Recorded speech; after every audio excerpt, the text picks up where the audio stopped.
Hey, it's our post-Mania show. All right. Such a great Mania. The best Mania I've ever seen. Sounds What, like sarcasm. I don't know, man. I guess I'm just in one of those moods today. It's what surprised, let's just jump right into it. What surprised you most about Mania? What was the thing that you came away most surprised by? I'm going to say that my biggest surprise was that the match of the night had Bad Bunny in it. Um, that was the highlight of the weekend. Honestly, was watching him just be amazing. And I didn't expect it at all. So I because outside of that, there weren't any surprises, which was a Yeah, little shocking. I think the surprise I was going to say was there were no surprises. But yeah, I think I would also agree the Bad Bunny thing. It was a lot of fun. uh, Kudos to everybody involved. I think though the person that feel like had the easiest job was Damian Priest. Like that's it. Yeah, and He just had to be there for support. I think when we did our predictions last week, we basically uh, both kind of agreed that Damian Priest would probably do the heavy lifting, and then Bad Bunny would hit the big dive and get the pin on the Miz. Um, no, I mean, dude hit damn destroyers on the outside and stuff. I mean, Yeah.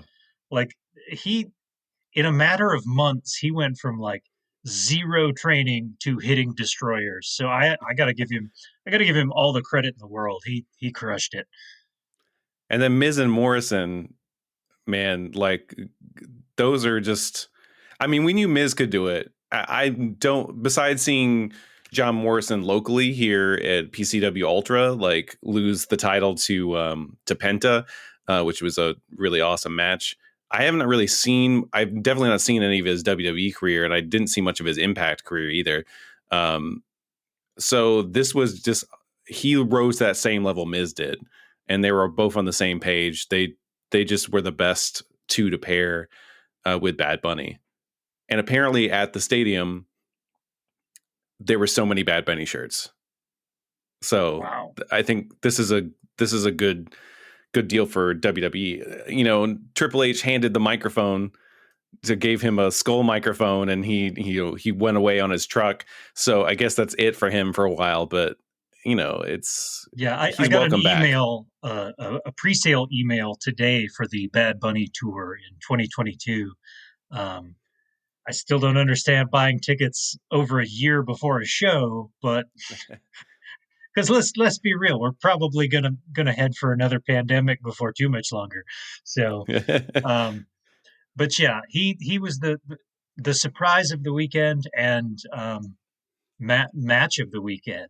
Uh, they they killed it, and Miz and Morrison are phenomenal at what they do.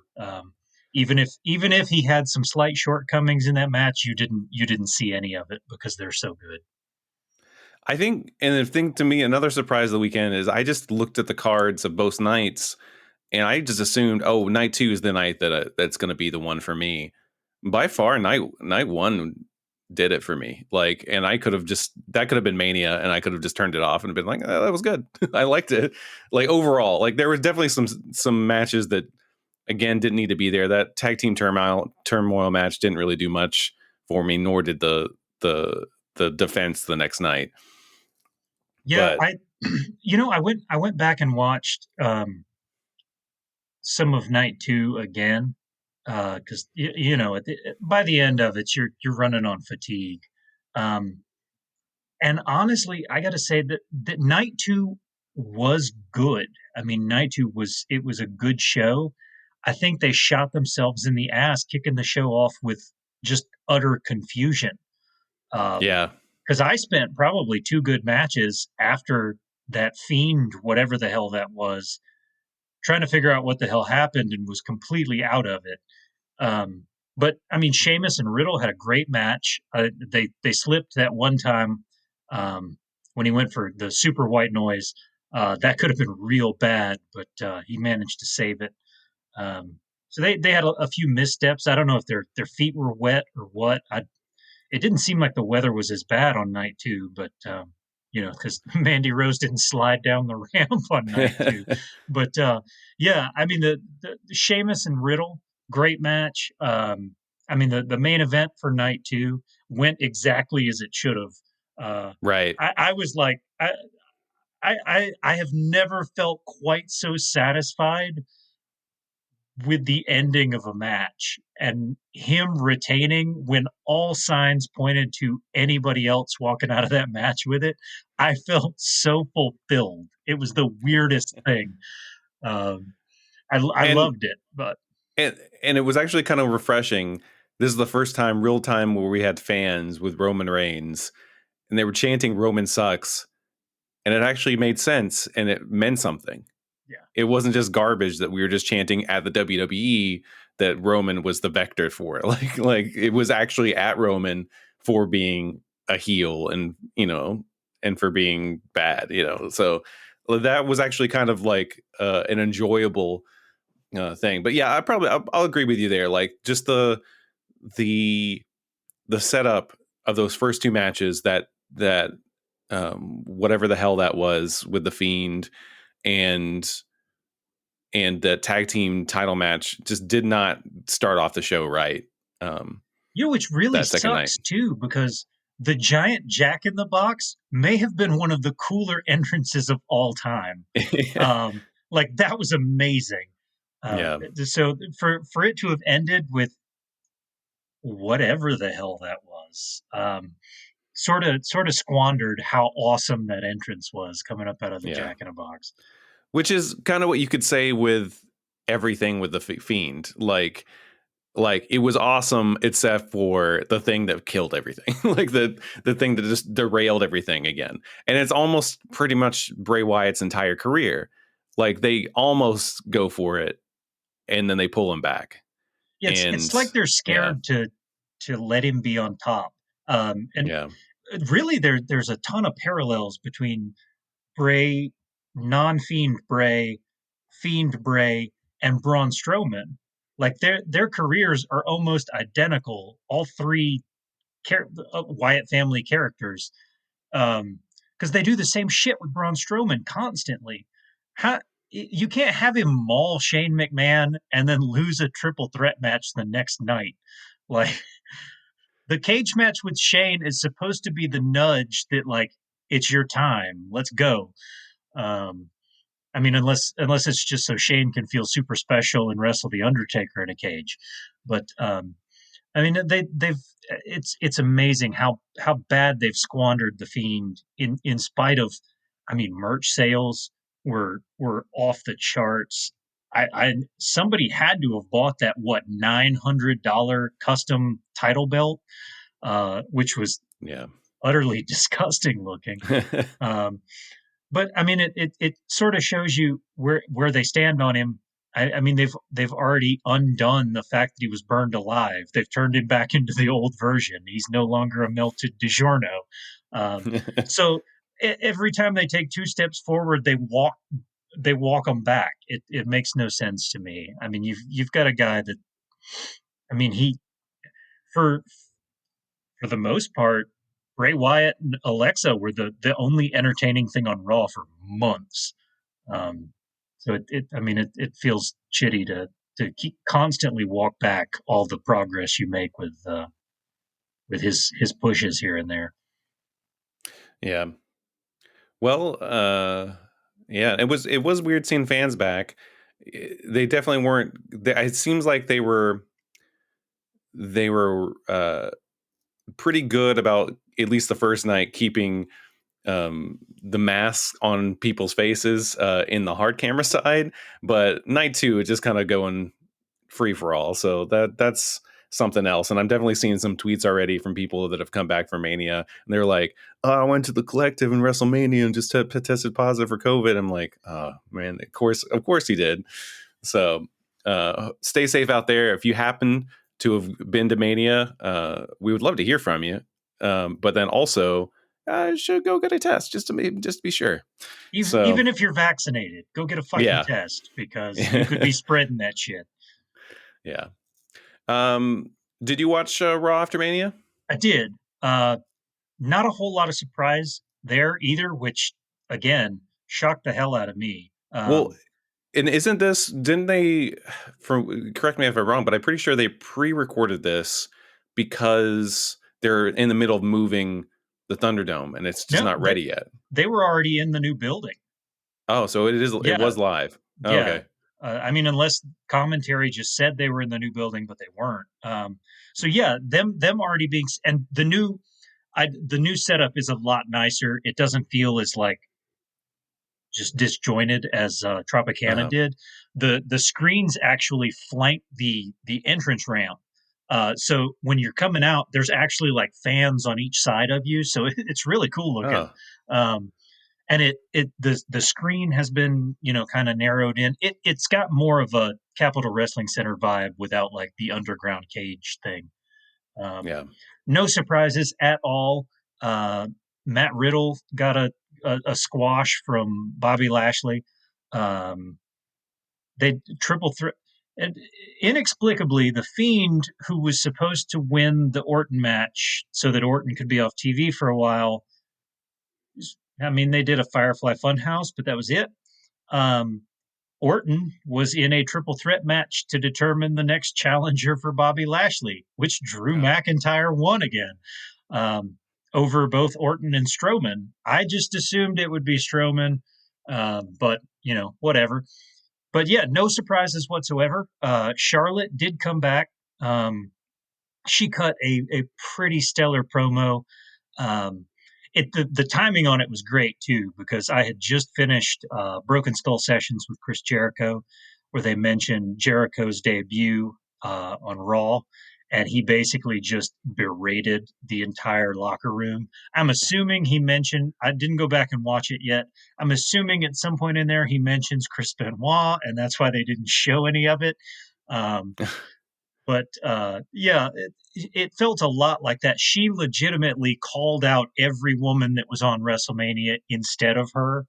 Like it had a lot of fire to it. So I think she gets to go back heel now that Rick's off TV for a bit because that whole whatever the hell that angle was kind of fell apart. But yeah. so hopefully we get some good things out of her, and we don't just get her thrown into a squash over Rhea Ripley and taking the belt back. Because that would be twice they had made that mistake far too quickly. Um, but yeah, I mean, Raw. It was an episode of Raw. That's really the Yeah. the best recap I can give of it.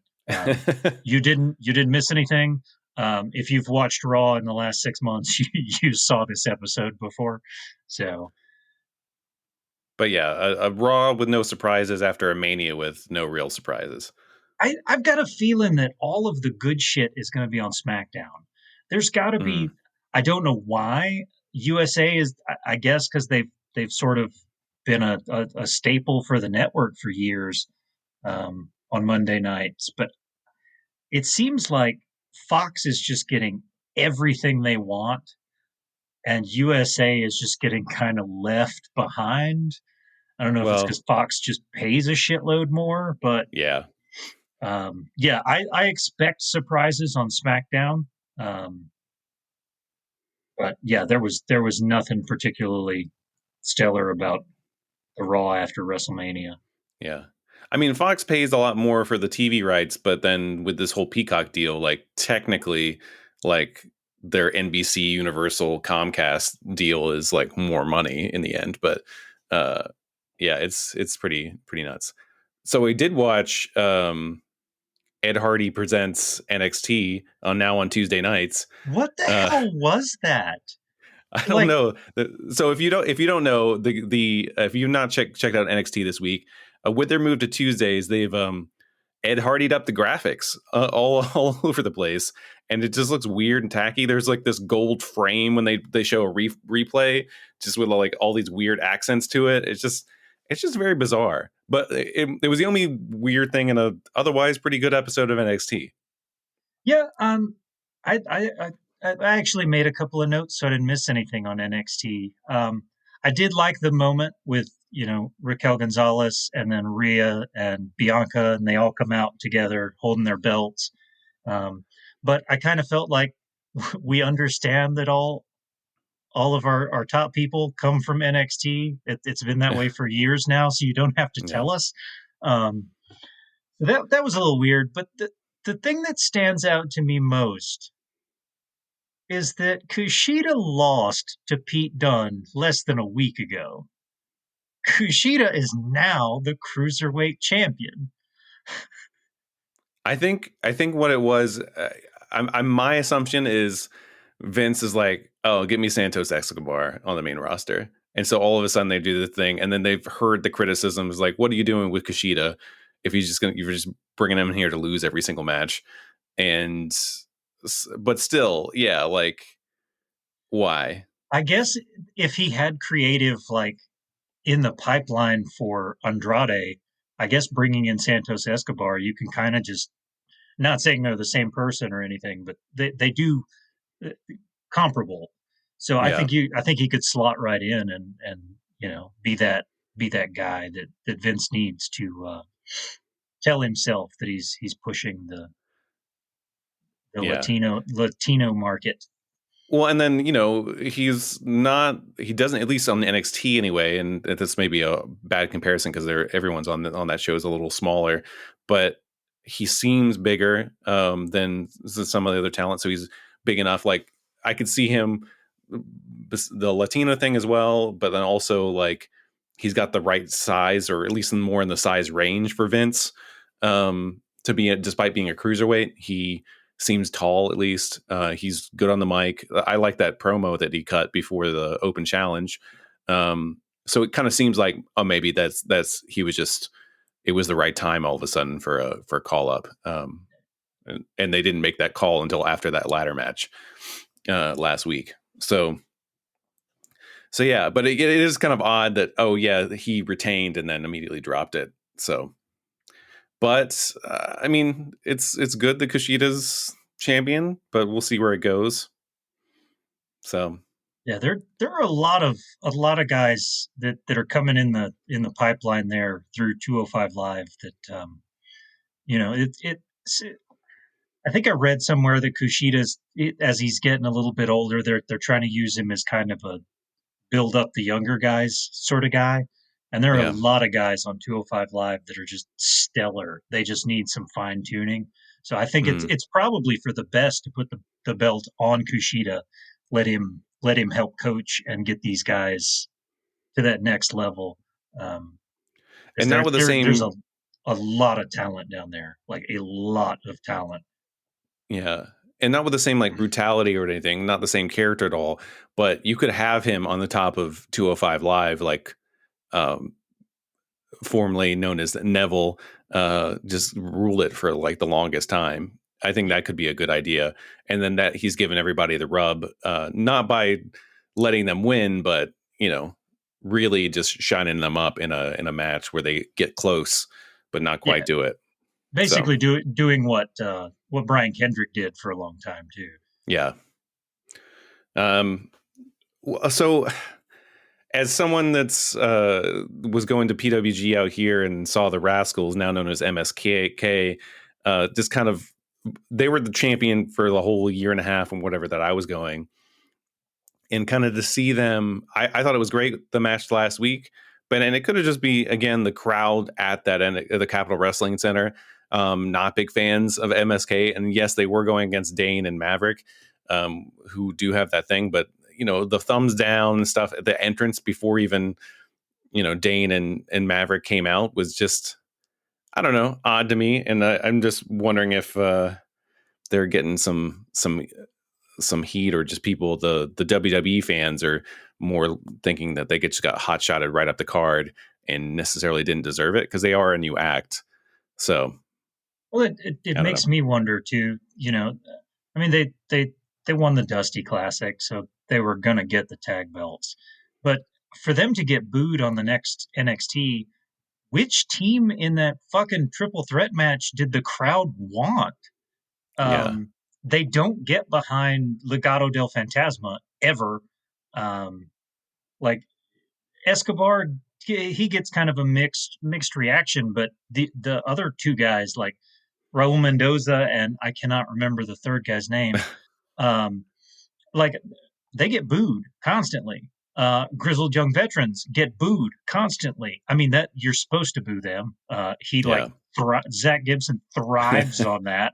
Um, but I mean that's the most confusing part is yeah, they got that same I won this for my dad. I made my promise to my dad, childhood dream kind of story that they give everybody around WrestleMania here lately.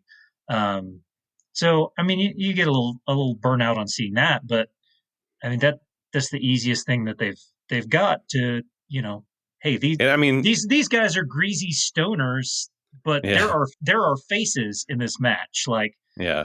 they're fulfilling this dream and this promise to their dad and all this stuff. So that's the most confusing part to me is if you're going to boo these guys, which team did you want those fucking belts to be on? Yeah. So I think probably that crowd probably wanted on Grizzled Young Vets just to boo it even more, like just to boo them even more, and that's all.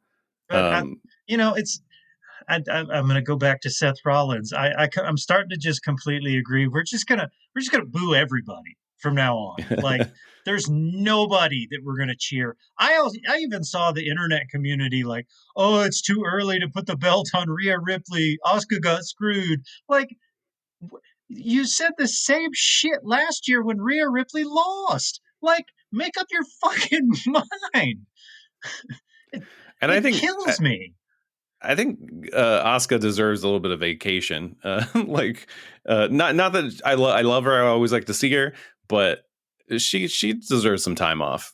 Yeah, she's been the workhorse because they have just dropped her in the middle of every damn thing that's gone on, and she's made it work. I mean, it is probably for the best because now she can just go out have good matches and it not be a thing, or she can stand in the back and cut funny promos with Matt Riddle.